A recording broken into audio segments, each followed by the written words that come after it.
Bem-vindas, bem-vindos e bem-vindes ao terceiro episódio bônus da Era do Áudio, com conteúdos que vão te ajudar a tirar o podcast do papel. E eu quero lembrar que essa série é um oferecimento de The Podcast Host, o portal que tem milhares de tutoriais sobre como fazer um podcast com todas as etapas, desde o conteúdo até as partes mais técnicas. E como eu já falei, agora o The Podcast Host conta também com vários artigos em português. Bom, nos últimos 2 episódios você ouviu sobre nomes e formatos de podcast. E hoje a gente aborda uma etapa igualmente importante, que é a gravação remota. Quando você grava online e o seu convidado tá lá em qualquer outro lugar do mundo. Mas essas dicas também vão ser muito importantes mesmo que você grave um podcast solo, tá bom? Nesse episódio eu não vou te ensinar a usar um software de gravação e nem vou entrar no aspecto muito técnico, até porque esse não é meu território. Mas eu vou compartilhar contigo tudo o que eu faço para garantir uma gravação remota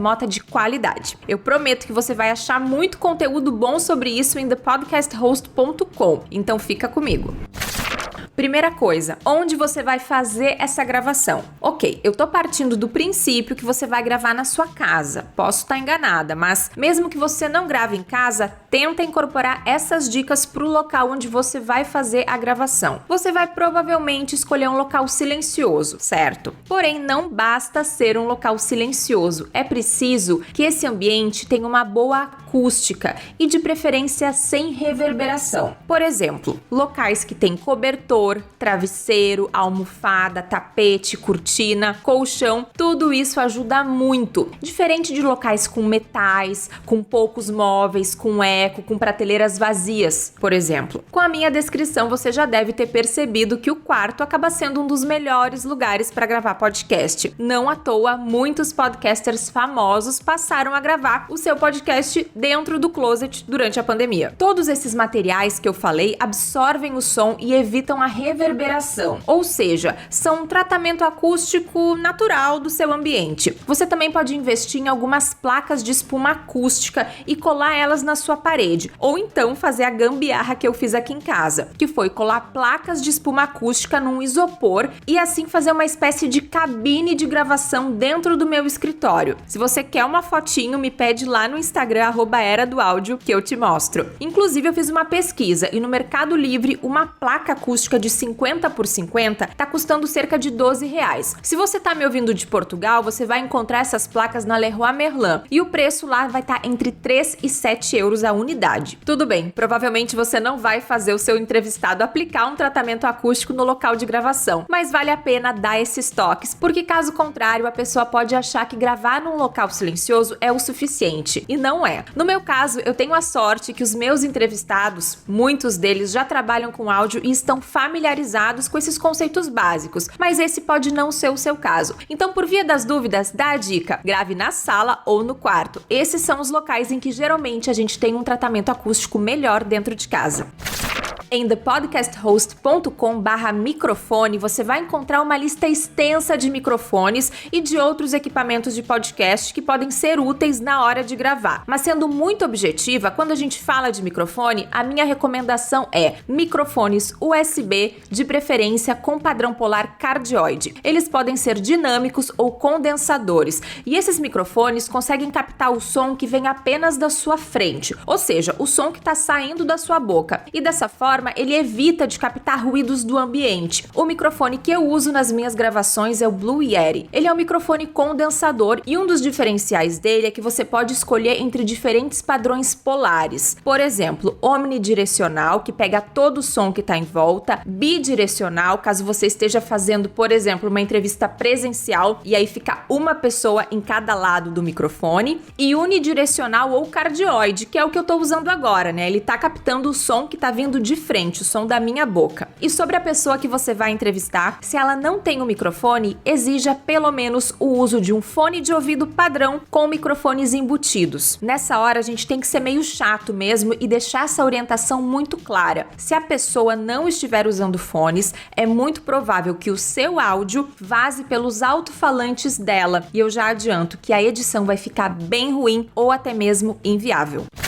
Já em relação à gravação de fato, o melhor cenário possível é cada convidado gravar o áudio no seu dispositivo, além do áudio que já está sendo gravado no aplicativo de gravação remota. Nunca se sabe quando pode dar um problema ou uma falha na conexão que vai prejudicar a sua gravação. Então, gravar um backup não é obrigatório, mas é altamente recomendado. E existem vários aplicativos, mobile e desktop, pagos e gratuitos, que você pode experimentar. Um deles é o Alito, o aplicativo do The Podcast Host. No Alito, você pode convidar uma pessoa para fazer essa gravação remota, que acontece em uma faixa de áudio, só para deixar muito claro, e depois fazer uma edição básica do seu áudio, incluindo a inserção de trilhas da biblioteca do Alito, e depois disso, você pode inclusive enviar o seu programa editado diretamente para a plataforma de hospedagem. Você também tem a opção de automatizar a sua edição. Por exemplo, você pode ter gravado em 2 faixas de áudio em um programa de gravação. Depois você vai no Alito, faz o upload dessas faixas de áudio, faz ali uma edição automatizada. Então é um programa muito legal para quem não tem tempo ou não quer se envolver com uma gravação ou com uma edição mais complexa. O Alito oferece um teste grátis de 7 dias. Você pode encontrar mais informações em alito.com. Para realizar uma gravação em que cada convidado tem a sua própria faixa de áudio, você pode utilizar o Riverside, o Zencastr, entre outros tantos programas. No meu caso, eu utilizo o Riverside. Eu já falei deles aqui na Era do Áudio e é muito interessante porque também tem a gravação do vídeo, que depois eu utilizo para divulgar pequenos trechos no Instagram. Então, nesse sentido, é o programa que melhor atende às minhas necessidades. Provavelmente, se eu gravasse um podcast solo e não tivesse como contratar uma pessoa para fazer edição, o Alito seria uma ótima opção. Então, tudo depende dos seus objetivos e também do quanto você pode investir, tanto de tempo quanto de dinheiro. Você também consegue fazer gravações remotas no Spreaker Studio, no aplicativo do Anchor, no Discord, entre outras opções. Então visite thepodcasthost.com/aplicativos para conhecer melhor todas essas opções.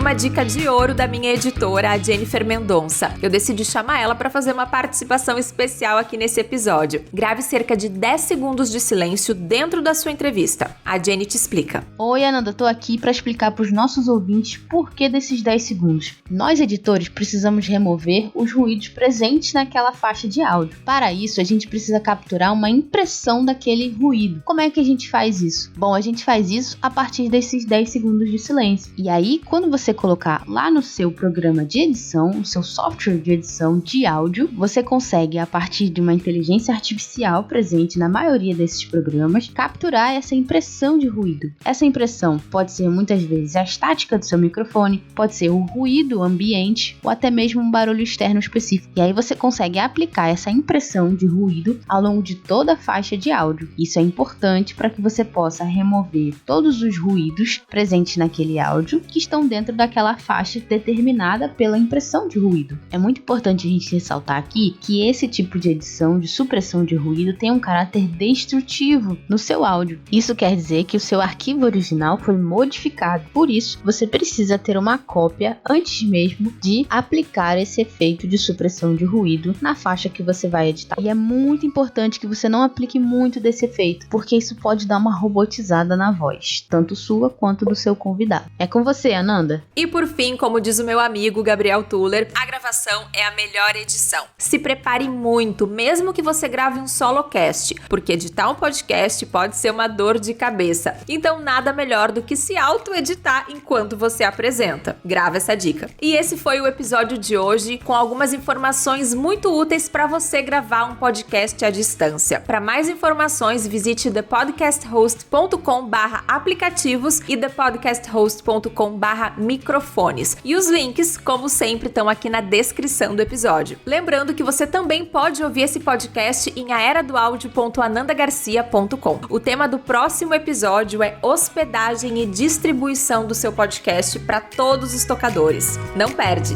Tchau!